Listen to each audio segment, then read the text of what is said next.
Bonjour, c'est Gilles sur boursicoté.com. Voici l'analyse technique Forex et matières premières pour cette journée du jeudi 20 novembre 2014.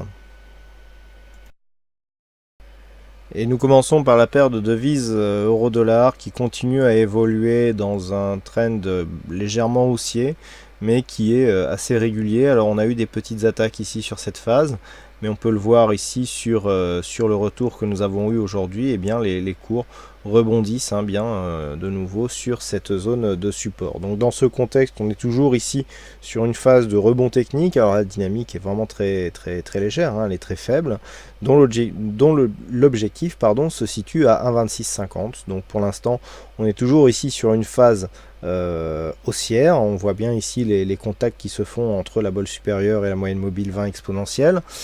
Juste un seul contact ici à ce niveau, mais sinon c'est relativement régulier. Toutefois, si on regarde un petit peu la tendance dans sa globalité, il est clair que vu la dynamique que nous avons eue là et la faiblesse du rebond technique ici, la tendance de fond, elle reste tout à fait baissière. Sinon, nous n'avons pas du tout pour l'instant de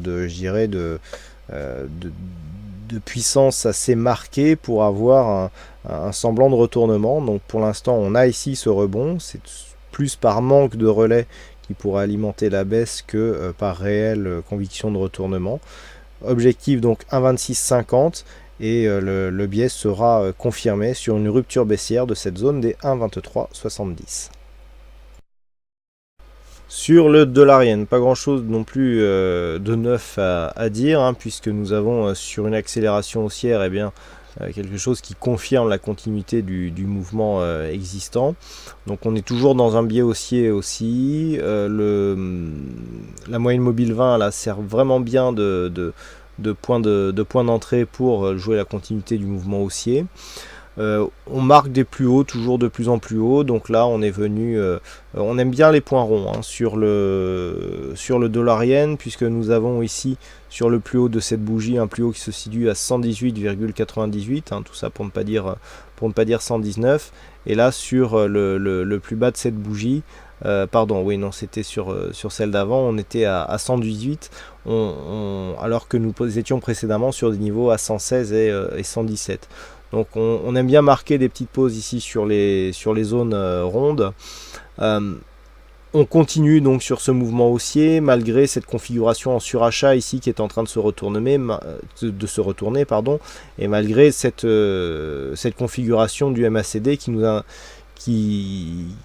informe plutôt ici d'un retournement de la dynamique. Alors il est vrai que là nous avons un petit mouvement baissier, nous étions en fort surachat. Dans cette configuration on peut s'attendre à une phase de consolidation plus marquée, mais pour l'instant il ne s'agit que de petites bougies. On a eu ici une première petite bougie qui a marqué une phase de baisse, mais depuis il semble que cela se stabiliserait au-dessus des 118 yens pour un dollar. Donc pour l'instant on est dans cette optique. De toute façon, tant qu'on ne revient pas ici casser d'une manière trop forte la moyenne mobile 20 exponentielle, voire un contact ici avec la zone des 117, il n'y a absolument aucune remise en cause du biais haussier. Actuellement nous sommes sur quelque chose ici de relativement linéaire, très peu volatile comme nous l'indique le MACD, mais donc une tendance haussière qui est pour l'instant bien en place. Et enfin sur l'or, nous sommes sur une phase ici qui est assez difficile à appréhender. Alors ça fait maintenant un petit moment que je vous en parle, c'est tout simplement pour cette zone horizontale ici des 1187 $ l'once. Le problème c'est que suite à cette rupture, cette zone n'a été confirmée ni comme résistance, puisque nous avons plutôt ici une résistance sur la zone des 1193. On voit bien ici l'alternance résistance-support, ensuite on recasse, on revient ici comme résistance.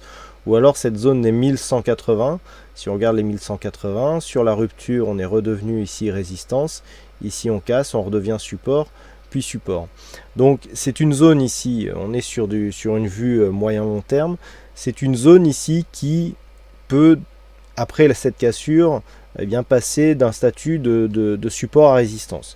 Le problème c'est que pour l'instant on navigue dans cette zone, donc difficile de savoir, vu que c'est une résistance, je dirais, plus long terme, le fait ici d'avoir cassé cette zone de support et que l'on navigue un petit peu à l'intérieur de cette zone, qui définit presque un range d'un point de vue court terme, je dirais que ça s'apparente plutôt à une résistance et que on reste dans le fond de la tendance qui est orientée à la baisse. Du point de vue de la configuration technique, on n'a pas énormément d'informations supplémentaires puisque le RSI est neutre ainsi que le stochastique qui vient croiser sa ligne de signal à l'intérieur de la zone neutre et un MACD, certes qui se retourne à la hausse mais qui est très peu volatile. Donc du point de vue des bandes de Bollinger, on a alternativement ici contact bol supérieur, bol inférieur. On reste au contact de cette moyenne mobile 20 exponentielle. On sort d'un biais haussier, mais ce double contact ici nous indique une neutralisation et une latéralisation du mouvement. Donc pour l'instant, on est sur une évolution stable autour de cette zone des 1187 $ l'once. Il faut attendre, je dirais, un signal plus marqué d'un point de vue directionnel pour nous donner la suite de la tendance. Alors, ce signal pourrait venir d'une rupture ici de la zone des 1205 $ l'once pour une poursuite de mouvement orienté à la hausse, et sur une rupture ici des 1175, eh bien, on enverrait un signal baissier qui pourrait nous ramener dans un premier temps sur 1165, voire 138 $ l'once. Voilà donc ce que nous pouvons dire sur cette analyse technique Forex et matières premières. Il ne me reste plus qu'à vous souhaiter à toutes et à tous une bonne soirée, bonne chance dans vos prochains trades, et on se donne rendez-vous dès demain pour d'autres analyses techniques sur le site boursicoté.com. Bonne soirée à tous.